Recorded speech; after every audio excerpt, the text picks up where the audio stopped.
Over the spring, she had made herself at home, rented a small apartment close to Baker Street, reunited with her long-lost daughter, and gradually became nothing more or less than a regular West London fixture. It had been months since I'd heard her talk about the contract for the major motion picture of her life story, to be signed any day now, or the progress of her comeback album. "Ready to go, Donald?" she asked. I cocked one eyebrow at Donald. He smiled sheepishly. "Almost ready. I've been trying to convince Gemma to come with us, but she says she's not interested." "She says that," I said, "because she's not interested. Are you two going together to this thing?" Moriarty peered out the door. Seeing no one approaching who might be more inclined to fuss over him, he headed for his bed under the centre table and the first of the day's naps. Bunny held her arms out and twirled around. She normally dressed in some version of fashionable shredded jeans and sky-high boots in an attempt to add some height to her diminutive frame.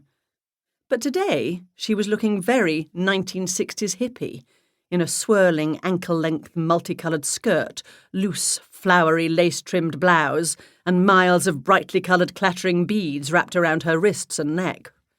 All she was missing was the flowers in her hair. In contrast, Donald, a keen Sherlockian, wore a long black overcoat, a black waistcoat trimmed with gold embroidery, black trousers, and black shoes polished to a brilliant shine.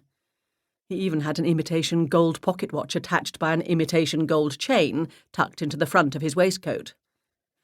Donald sometimes forgets that clothes suited for a Victorian gentleman during a rainy London winter might be too warm for a New England summer.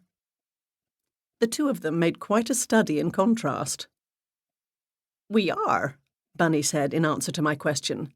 "Isn't it exciting?" "I suppose you could say that. I wasn't aware you knew each other."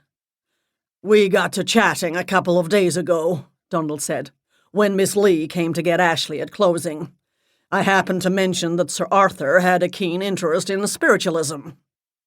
In return, I told him about the fair this weekend," Bunny said. "Ready to go, Donny?" "Donny?" "I am," Donny said. "It's only 9:30, I said. "Jayne hung a poster in the window of the tea room, and it says the fair doesn't open until noon today." Bunny waved a cheaply printed booklet in my direction.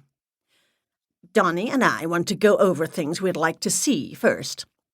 Some of the better-known palm readers will be booked instantly, so I want to be sure and get my chance." She clapped her hands together. "I'm so excited." "How big is this event anyway?" I asked. "Huge," Bunny said. "They've taken the entire West London Community Centre, both floors, as well as meeting rooms at some of the hotels, where they'll conduct seminars and the like. People have come from all over the eastern United States and Canada. That's why I need to get a good idea of what I want to see and do. I can't leave it to chance." "Have you been to several of these things?" "Oh, yes," she said. "Many times. I went to a gypsy fortune teller when I was in high school, just for a lark with some of my friends. That experience opened a whole new world to me, Gemma." Her intense green eyes sparkled at the memory. "And I mean that, literally. It led directly to my music career. Who knows what would have happened to me without the benefit of that gypsy woman's wise advice." I didn't bother to tell her that real gypsies preferred to be called Roma people these days. It's highly unlikely any fortune teller who visited Lincoln, Nebraska in the late 1990s was a genuine traveller, and even less likely they were a genuine fortune teller. Not that there is such a thing as a genuine fortune teller. "I told Donny all about it," Bunny said. "The old gypsy woman who read my cards foretold that I had a big career ahead of me, and all I had to do was be bold enough to grab it. Fortune favours the brave, she told me. She said I was wasting my time singing in a high school band, and bigger things were waiting for me, as soon as I could make my escape from the confines of my life and my family's expectations for me." The smile she gave us lit up her face.